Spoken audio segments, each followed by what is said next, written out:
Well, a busy weekend of decorating after the Thanksgiving holiday, and this is a time, although it seems like this year, because of the circumstances, everybody's been, there's no rules, so people have been putting up trees for months. But today we're going to talk a little bit about artificial trees that many of you may be pulling out of the boxes, out of the basement, out of the attic, and want to shape them and shape them properly. Maybe wonder, why doesn't my tree look like the one in the store that I bought it from?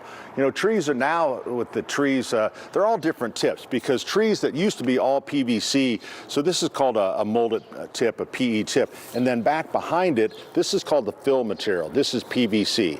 So by having these molded tips, they can really change the look of trees and really give you more realistic. But if you don't shape it right, it's not going to look all that great. All right. So this is how we shape a tree. Probably the most common mistake: people put their tree together and then they just start doing this. Okay. So that's not the way you do it. So the way you would do it is you want to be standing up. You want to be comfortable. So I put the stand on a table. I put the first section in. This is the lower section. Oh, there's my coffee. Figure out where I left that. All right, get that out of the way. So I start from the back. So this is the fill. So you want to touch every piece, because people want to start up here. You start from the back and you pull the fill up. I usually go left, right, middle.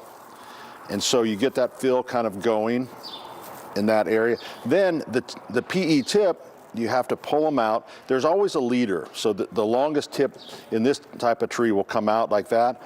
Give a little lift like that, and then you just move right around this until you completely shape this piece, and pulling every piece of fill. Now, you might notice what I've done here. A lot of trees are, this one isn't that big, it probably wouldn't have been a problem, but I'll take a bungee cord and then hold this up so I can get in here and work on this layer, and then I'll pull this down, get the next layer out, and put that bungee back up.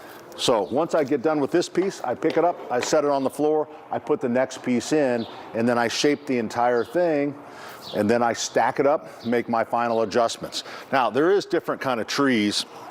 So this is a bigger tree. These things have hinges, and what we found is better trees that have these hinges, people don't see them, and they start messing here. Well, hinges or wings have to get pulled out, because that's what adds to filling up that space. I can't tell you how many times I go to people's homes, not that I get invited very often.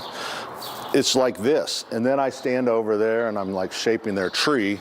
So pull the wings out, and then you do the same thing, shape it, and get that leader out there.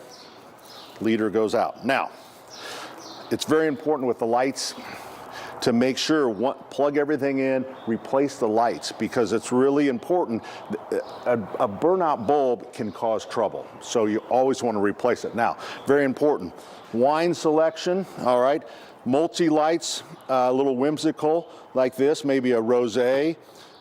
You know what, I've seen some beautiful Merlot trees, beautifully shaped. Now, but if you have a tree that causes you trouble with the lights, I would look into a bourbon barrel aged Chardonnay. You may need it. All right, let's get busy.